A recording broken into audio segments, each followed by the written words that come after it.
Today we're going to be talking about an app called, well, not an app, really. It's a how can I? What is Magic Lantern? Like a hack? It's like a Canon camera hack. Okay, it's more like a hack.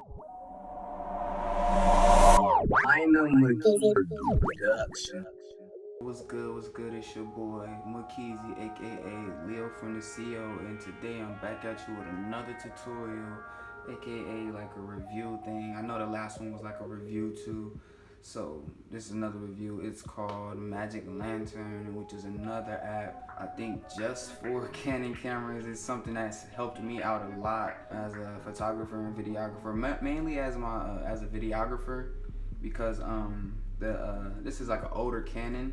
I mean, the settings on it are like, iffy.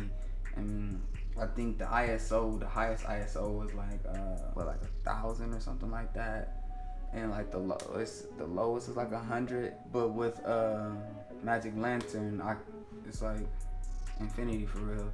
I mean, not really, but I mean. So once you go to the site, I think it's magiclantern.com. I'm not for sure. You can Google it. If I find it, I'll put the link in the description for you. You go there, you download it, and you upload it to an SD card. So once you have it downloaded and everything to an SD card, the SD card that you're going to use every day, I mean, it doesn't take up that much space. It doesn't, corrupt your camera or anything. It does say it may brick it, but I mean, rarely does it happen. I have never heard of that really happening for real. It hasn't happened to me. So let me just get the focus right. Once you have it uploaded and downloaded and uploaded on the SD card, you put the SD card in and you press the trash button on your Canon. I'm using a Rebel T3. So once you have it loaded up and press the trash button, the first thing you're going to be greeted with is the exposure menu. I mean, if you can scroll left to right, you'll see different little menus for everything.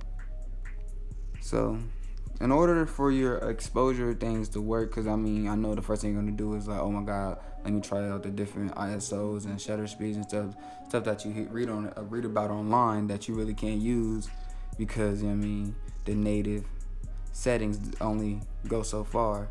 So before you do that and start tripping because it doesn't work, you go down to exposure override.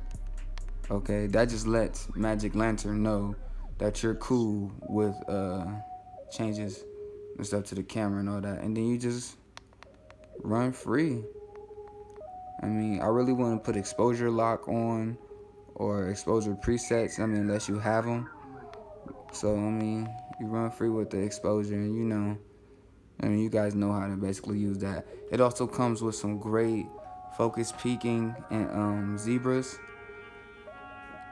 and some crop marks here. Got histograms, just different things that don't really, some come with the Canon cameras, but not as much. These are great ones. And for the a lot of mine are blacked out because I guess I have an older camera, and like my camera can only do so much, but here's some of the things they got for videos. Some of those work, like the vignetting, HDR video, frame per second override. I thought it would give me something like 120 frames per second.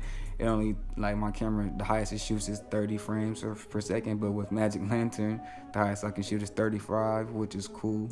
You know what I mean? Make my slow-mos a little less choppy, I guess. Camera be cutting off.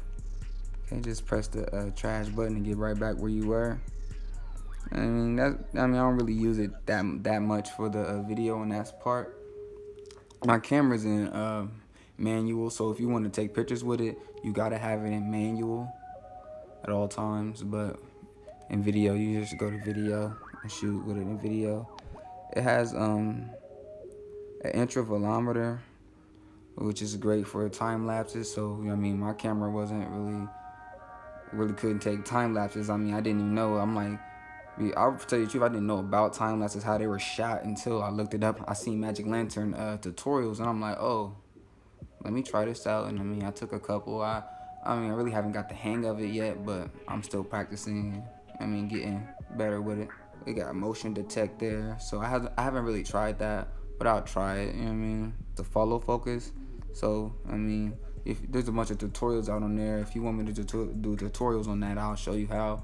But it just gets you a great like, I forget what it's called, like a follow focus or a ramp focus, where like you have one thing in focus and another thing becomes in focus or goes out of focus, but it does it automatically just by touching a button. And you can, set which button you want it to be. Usually I think it's like the shutter button or something like that, something simple, and you can see how far it goes, and it does it automatically without you touching your lens or your little touching the focus little rim on your lens, or risk having a finger in it, or shaky footage. You can just press the button and walk away. These are just display options and all that. You know what I mean? And here's just to show what you did so far. I mean, the changes you made, or the settings that you're using in Magic Lantern so far. So if you want to see what's like actually working, and if something like you put a setting going and it's messed up, you just go back and see which one is like lately, like, well, that was on there last time, let me turn that off. And, you know what I mean? I do think you guys should go at least look into it, or you know what I mean, download it. Yeah, just go download it. I'll try to put the link in the description somewhere so you guys can go check that out. And yeah, man, if you like this little review / tutorial, let me know. And if there's anything you want to see, like if you want me to go deeper into Magic Lantern, let me know. I'll go deeper into how it works and where you can find it, and actually do a full like download video. I know I should have did that now, but I'm on my iPhone. And give me that thumbs up, man. Give me that subscribe. I mean, with your boy, man.